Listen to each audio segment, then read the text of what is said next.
माता अन्नपूर्णा की तुम्हें कथा सुनाते हैं, पावन कथा सुनाते हैं। शिव भी भिक्षुक बनकर जिनके द्वार पे आते हैं, हम कथा सुनाते हैं।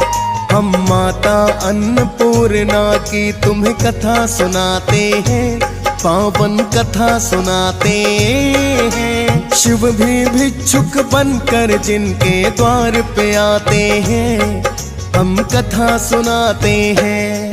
हे अन्नपूर्णा माँ, सब पे कृपा करना। हे अन्नपूर्णा माँ, सब पे कृपा करना। भक्तजनों, आज हम माता अन्नपूर्णा की कथा का वर्णन करेंगे। भक्तजनों, माघ मास की पूर्णिमा को अन्नपूर्णा जयंती के रूप में मनाया जाता है। कहते हैं इस दिन माता अन्नपूर्णा जीवों के कल्याण के लिए प्रकट हुई थी। वैसे तो मां अन्नपूर्णा का यह व्रत 21 दिनों तक किया जाता है। यदि 21 दिन ना किया जाए तो मार्गशीर्ष की पूर्णिमा को ही व्रत करना चाहिए और माता अन्नपूर्णा का ध्यान करना चाहिए।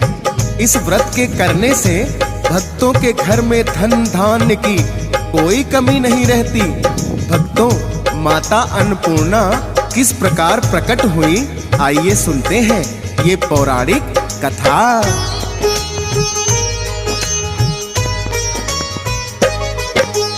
बड़ी ही प्राचीन ये भक्तों मां अन्नपूर्णा कथा।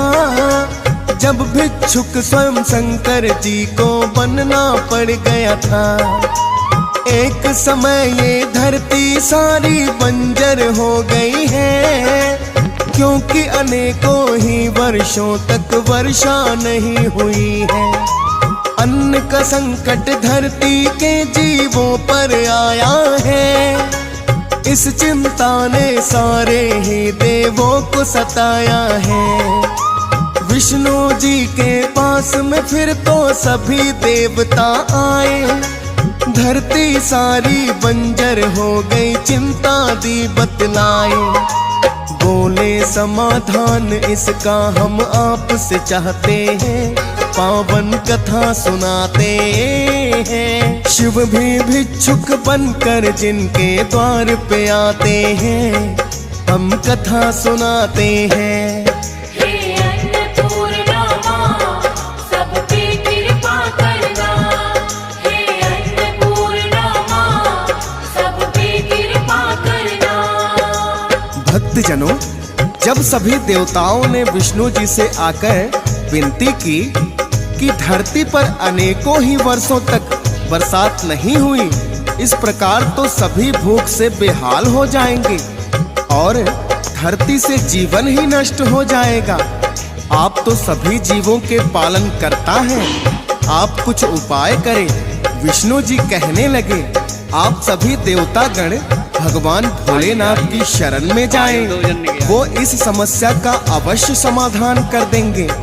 फिर सभी देवता एकत्रित होकर भगवान भोलेनाथ की शरण में आते हैं और उन्हें अपनी समस्या से अवगत कराते हैं। तो भगवान भोलेनाथ ने उन्हें मां पार्वती की आराधना करने का उपाय बताया।